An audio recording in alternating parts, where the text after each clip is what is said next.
Oke, baik. Terima kasih. Kali ini akan saya coba untuk meringkas penyusunan bahan ajar dan rubrik penilaian dari pemateri yaitu adalah Profesor Dr. Ahmad Syihabuddin, MSI.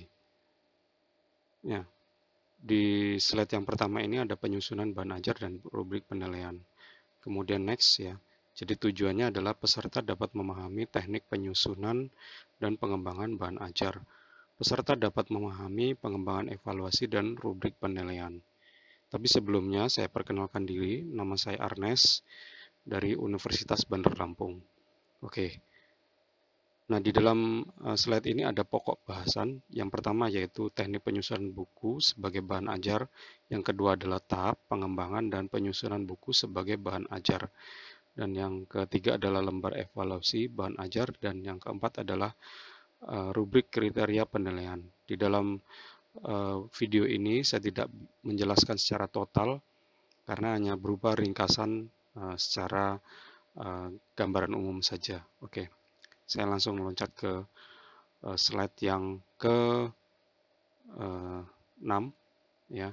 Jadi jenis-jenis bahan ajar ini ada macam-macam, ada pengelompokannya berdasarkan ahli masing-masing ya. Yang pertama adalah Heinich tahun 96 yaitu pengelompokan 5 jenis bahan ajar berdasarkan cara kerjanya yaitu bahan ajar yang tidak memproyeksikan seperti foto, diagram, display, model. Bahan ajar yang diproyeksikan seperti slide, film sheet, overhead, transparansi, proyeksi komputer. Dan kemudian bahan ajar audio, bahan ajar video, bahan ajar media komputer ya. Oke, saya next ke slide yang uh, saya coba loncat. Berdasarkan berbagai sudut pandang berbagai ahli tersebut, dapat dibagi dalam dua kelompok besar yaitu bahan ajar cetak, buku, modul, handout, dan lembar kerja. Bahan ajar non-cetak, bahan ajar yang dikembangkan dari barang sederhana. Bahan ajar yang diam dan display seperti video, audio, dan overhead transparansi atau OHT. Saya coba next ke slide yang uh, selanjutnya, yaitu pengembangan bahan ajar, di mana perlu dilakukan pengembangan situasi pembelajaran secara dinamis tercapai tujuan pembelajarannya. Nah, ini berikut adalah interaksinya ya. Ada pengelolaan kelas, interaksi pembelajaran, karakteristik, dan pemilihan bahan. Oke, saya next. Nah, ini ada langkah pemilihan ya yang dirasa perlu. Maaf sebelumnya ada prinsip pengembangan bahan ajar yaitu relevansi, di mana bahan ajar relevan memiliki keterkaitan dengan pencapaian CP dan kemudian konsistensi, ada adekuasi ya. Ini adalah kecukupan. Dan saya coba next ya.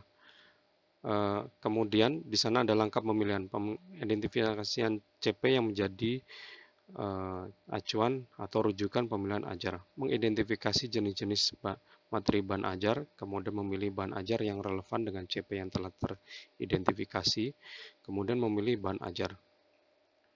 Nah, saya coba next.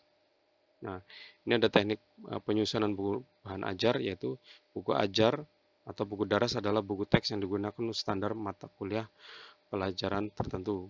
Bahan ajar memiliki karakteristik yaitu sumber materi ajar, referensi, disusun sistematis, dan terdapat petunjuk. Oke, saya next. Kemudian ini ada rancangan pembelajaran luaran ya. Ada profil, CPL, mata kuliah, rangkaian, dan struktur. Rancangan pembelajaran nanti di sini ada prosesnya, ada dosen, mahasiswa, dan sumber belajar. Dan luarnya adalah memiliki lulusan memiliki kemampuan capaian pembelajaran ya CPL ya capaian pembelajaran lulusan. Kemudian saya menuju ke lembar evaluasi penilaian bahan ajar, yaitu antara lain adalah variabelnya kecermatan isi, ketepatan cakupan isi, dan saya coba perbesar ya, ketercernaan dan kemudian penggunaan bahasa, ada juga perwajahan ya, seperti itu.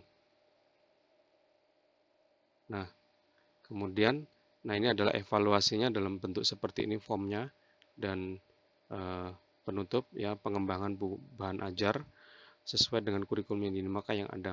Dan kemudian ada evaluasi buku ajar ini diperlukan untuk menghasilkan desain bahan ajar yang baik, meningkatkan kualitas pembelajaran dan mencapai JPL. Terima kasih.